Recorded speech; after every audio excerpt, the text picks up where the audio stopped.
fait, le thème de cette conférence est libérer de la peur. Donc, je voudrais intituler le sous-thème 1 de ce soir, grimper sur le rameau. Grimper sur le rameau. Vous savez ce qu'on appelle le rameau? Le rameau, c'est une petite branche. Une petite branche qui est accrochée soit à un tronc, soit à une grosse branche. Il y a une grosse branche et il y a une petite branche, une branchette qui est collée là, qui est là. Et le thème de ce soir, c'est grimper sur ça. Pas grimper sur la branche. Grimper sur la petite branche là qui fait comme ça. Grimper sur ça. Alléluia. C'est le thème de ce soir. Alors, voyons d'abord, commençons à partir de la base. Job au chapitre 3. Job au chapitre 3. Merci Saint-Esprit de Dieu. Prêche l'évangile. C'est toi qui peux convaincre les hommes. Je ne suis qu'un instrument. C'est pas moi qui vais convaincre quelqu'un. Mais le Saint-Esprit, lui, il est bien disposé à porter quelqu'un jusqu'à la connaissance de l'excellence de Dieu. Verset 25, Job 3, verset 25. Je veux commencer avant. Verset 23. À l'homme qui ne sait où aller et que Dieu cerne de toutes parts, mes soupirs sont ma nourriture, mes cris se répandent comme l'eau. Verset 25, écoutez quelque chose. Ce que je crains, c'est ce qui m'arrive. Ce que je redoute, c'est ça qui m'atteint. Et verset 26. Je n'ai ni tranquillité, ni paix, ni repos. Et le trouble s'est emparé de moi. Voilà ce qui se passe quand on a peur. On perd la tranquillité. Quand on a peur, on ne peut rien finaliser. On commence quelque chose, on ne peut pas l'amener jusqu'au bout. On ne peut pas aller se coucher et dormir. On a des insomnies. Vous voyez, il n'y a jamais eu autant d'AVC que maintenant. Les hôpitaux n'ont jamais eu autant de patients que maintenant. Pourquoi? Parce que les gens ont peur. On a perdu la tranquillité, le repos. On a perdu quasiment toute chose qui peut nous permettre de nous sentir à l'aise dans ce monde. Il n'y a ni tranquillité, ni paix, ni repos. Le trouble s'est emparé de moi. Le trouble s'est emparé de moi. Il dit, qu'est-ce qui se passe? Qu'est-ce qui est à la base de tout cela? C'est la peur. Il dit, ce que je crains, c'est ça qui m'arrive. Donc, plus les hommes ont peur, plus les mauvaises choses se produisent. Alléluia. Beaucoup de gens qui meurent aujourd'hui ne meurent pas à cause de la maladie. Beaucoup de personnes qui meurent aujourd'hui meurent à cause de la peur. Si vous observez bien, vous allez voir que la maladie ne tue pas autant de gens. Mais ce qui tue plein de gens, c'est la peur. Soit la peur de mourir. Dès qu'on dit que tu as telle maladie, surtout que les maladies ont des noms. Maintenant, la science a évolué. Donc, quand on vous bombarde le nom d'une maladie, le nom là, c'est le nom là qui vous tue. Ce n'est pas la maladie elle-même. Parce que dès que vous entendez ce nom là, vous vous dites, qui pourra me guérir de ça là? Qui? Et il y a des jolis noms. Maintenant, dans la médecine, quand vous entendez un seul, vous êtes déjà fini. Donc, on perd la tranquillité, on perd le repos, on perd la paix. Frère, ça, ce sont des ingrédients qui entretiennent une vie. Quand tu es tranquille, tu vis. Quand tu as la paix, tu vis. Quand tu as du repos, quand tu arrives à prendre du repos, tu vis. Tu te reconstitues. Que ce soit intellectuellement, spirituellement, physiquement, tu es toujours en alerte. Mais dès que tu perds toutes ces choses, c'est fini. Et c'était un peu le cas de Job. Job, à cause de la peur, il avait peur de perdre ses enfants, il les a perdus. Il avait peur de perdre ses biens, il les a perdus. Il avait peur de perdre sa position sociale, il a perdu. Il avait peur de perdre sa santé, il a perdu. Et Job a tout perdu. Pourquoi? Parce que ce que je crains, c'est ce qui m'arrive. Donc je me tiens sur cet autel ce soir pour dire, le règne de la peur, il va se renverser. J'ai dit que le règne de la peur va se renverser. Si tu as foi en Jésus, ce règne va se renverser. Alléluia. Alors, comment certaines personnes arrivent à marcher sur une corde à 1000 mètres de hauteur et les gens qui sont assis meurent? Comment on peut comprendre ça? Comment on peut comprendre que certaines personnes marchent sur une corde et ils sont à l'aise, ils gagnent de grands prix? Vous qui êtes assis, spectateurs, vous mourrez.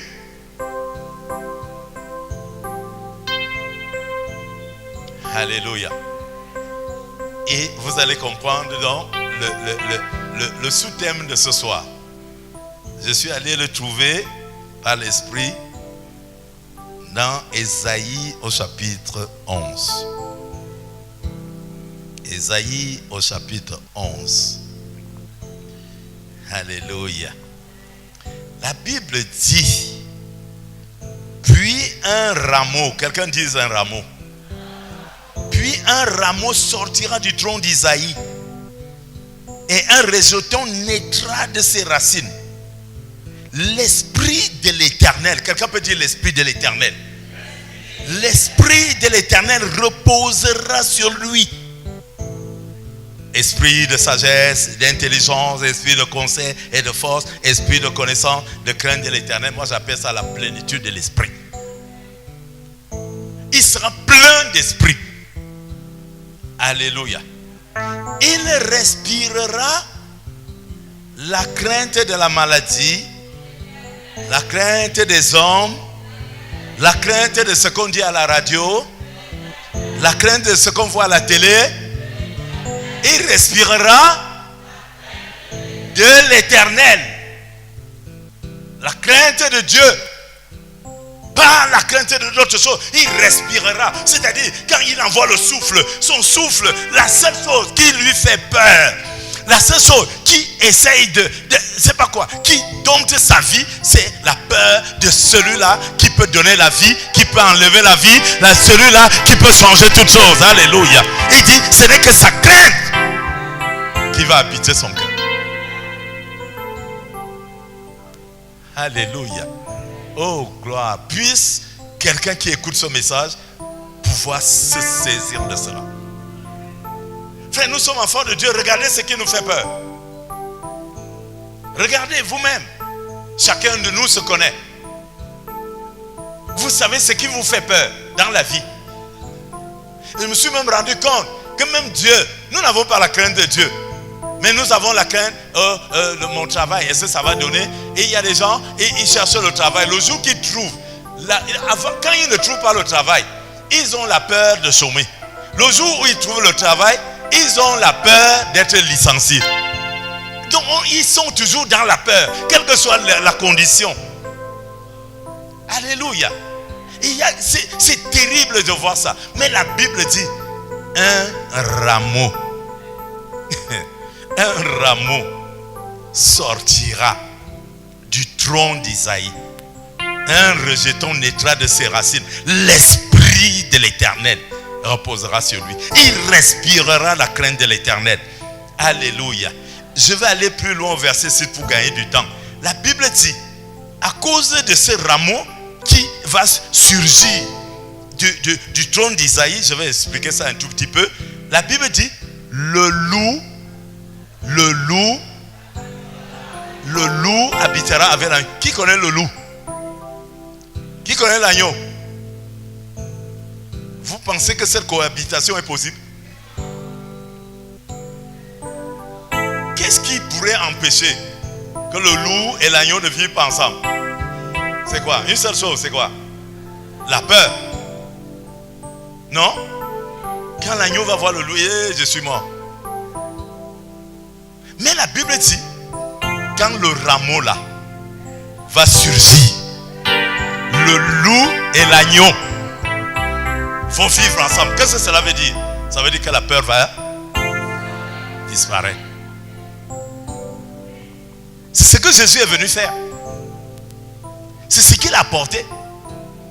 Le rameau là qui sortira du trône d'Isaïe parle de façon prophétique de Jésus. Alléluia. Il parle de Jésus. La Bible dit, il sera rempli d'esprit. Et moi je pourrais dire, il sera rempli d'onction. J'ai dit, la réponse à la peur s'appelle l'onction. Souvenez-vous de David qui est sorti d'Isaïe. Le même David qui est sorti de cet Isaïe. Isaïe est le père du roi David. Alléluia. Ce roi a reçu l'onction.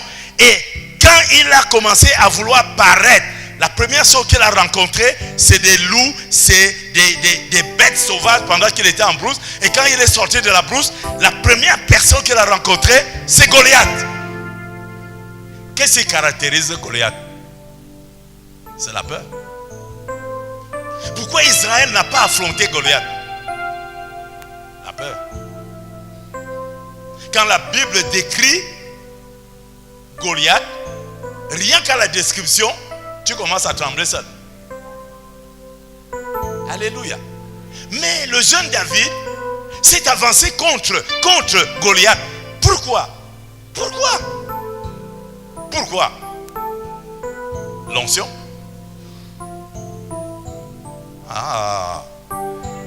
L'onction. J'ai dit sans onction, David devait rester comme tout le monde. Il allait s'asseoir comme tout le monde. Mais l'onction a donné cette force, ce courage-là à David de voir. David disait à Goliath ce jour même, aujourd'hui même, je veux donner ta chair aux oiseaux. Aujourd'hui même, tu vas tomber. Aujourd'hui même. Alléluia. Je ne sais pas ce qui t'effraie dans la vie.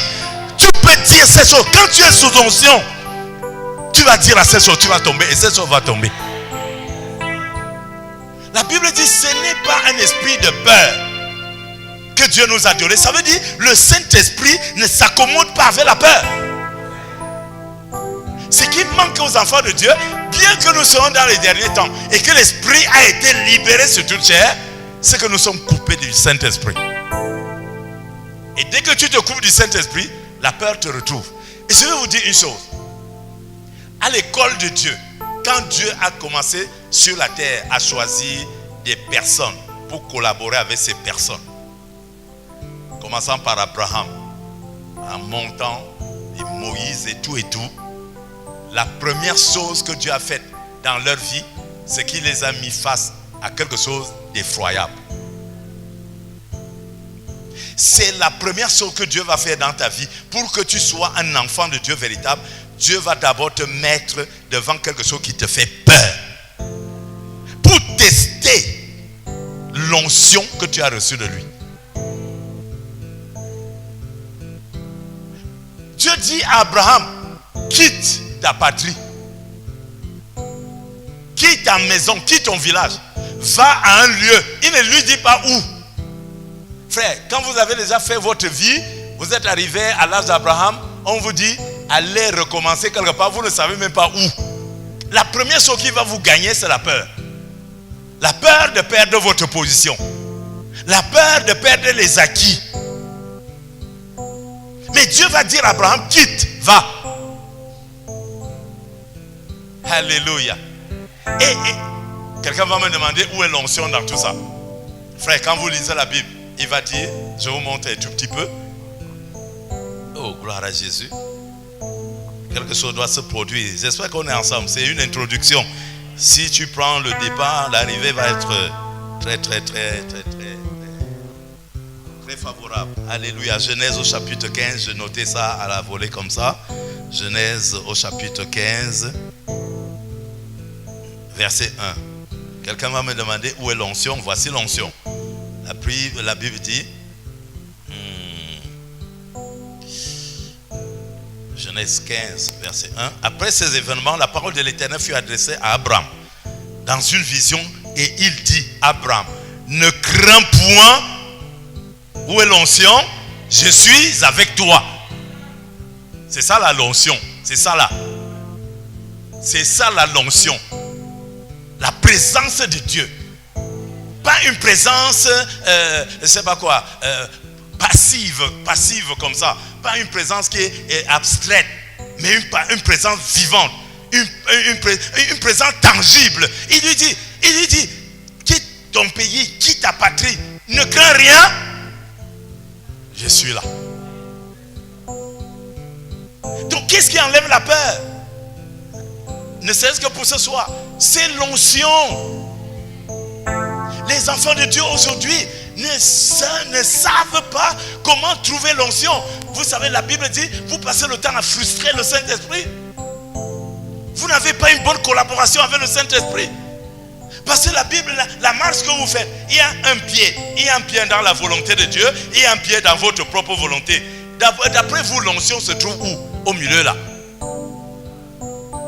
Où se trouve l'onction? D'un côté, vous avez le bon sens. Le bon sens vous dit, ça c'est votre pied à vous. Est-ce qu'il y a le bon sens dans le Seigneur? Est-ce que la foi c'est le bon sens? Alléluia. Il faut faire la différence entre ces choses. Donc nous avons le bon sens ici, et nous avons, au nom de Jésus ici, et nous avons le bon sens ici. Cette affaire même qu'on dit là, est-ce que ça peut donner? Ce que le pasteur est en train de dire là, est-ce que ça peut donner? Ça c'est le bon sens. De l'autre côté, le Seigneur dit, ne crains pas, je suis avec toi. Donc tu ne sais pas, parce que pour enlever ce pied, il faut que le deuxième vienne. Donc le deuxième ne peut pas venir, ce n'est pas dans la volonté de Dieu. Alors on est paralysé. Les enfants de Dieu sont paralysés. Et la peur est là. Un coup on a un peu foi, un coup on a peur, un coup on a foi. Je me tiens au nom du Seigneur. Je prie que cette démarche soit complètement brouillée. Frères et sœurs, Jésus disait en son temps, ma nourriture c'est de faire la volonté. C'est-à-dire mes deux pieds. Ouh, alléluia. Est-ce que c'est là ce soir? Est-ce qu'on peut aller ce soir? Alléluia. Dans le livre de 1 Corinthiens, chapitre 1, verset 27, 17, il dit, Dieu a choisi les choses folles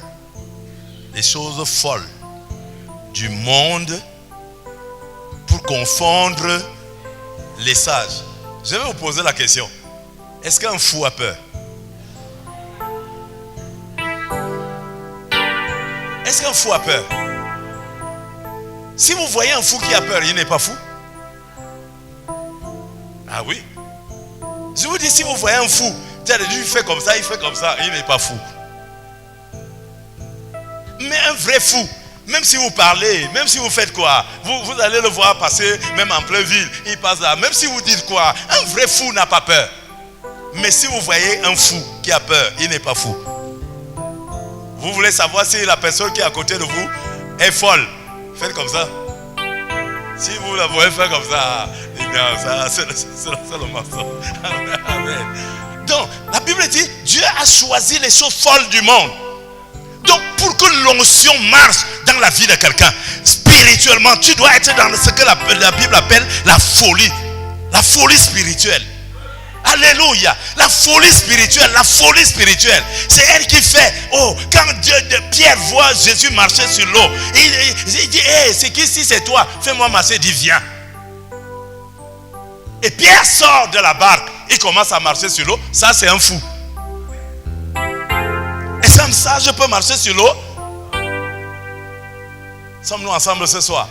Mais l'église est remplie de sages, de sages, de sages, de sages. Il n'y a que des sages à l'église. Et la main de Dieu est comme si elle était bloquée. Mais Dieu n'est pas venu choisir les sages. Il est venu choisir les fous. Alléluia.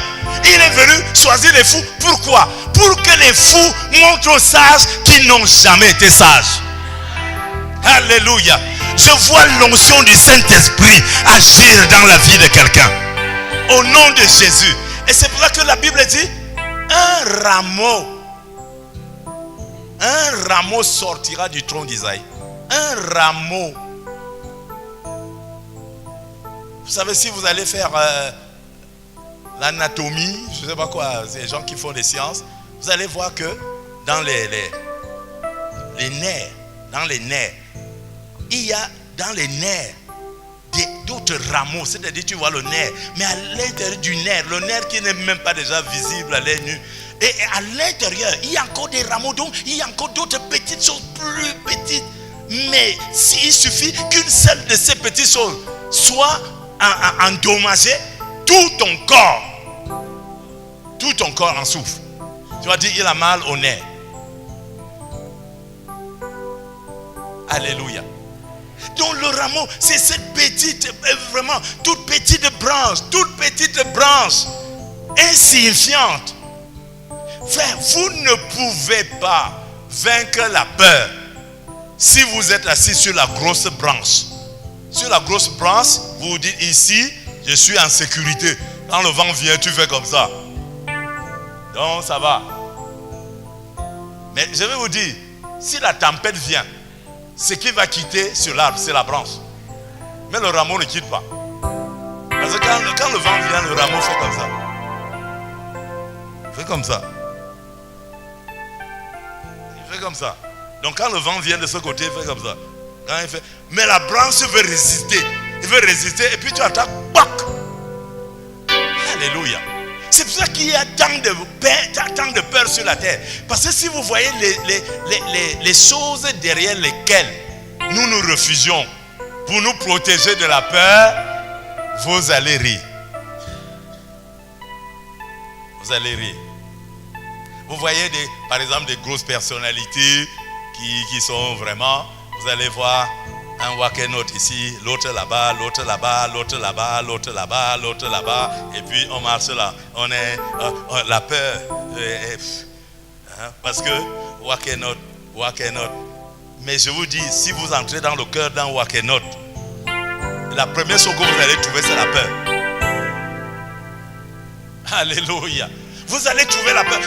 Si vous regardez, il y a des gens, par exemple, qui ont choisi l'orgueil. Vous allez voir, ils font comme ça. Tout ça, c'est pour cacher la peur.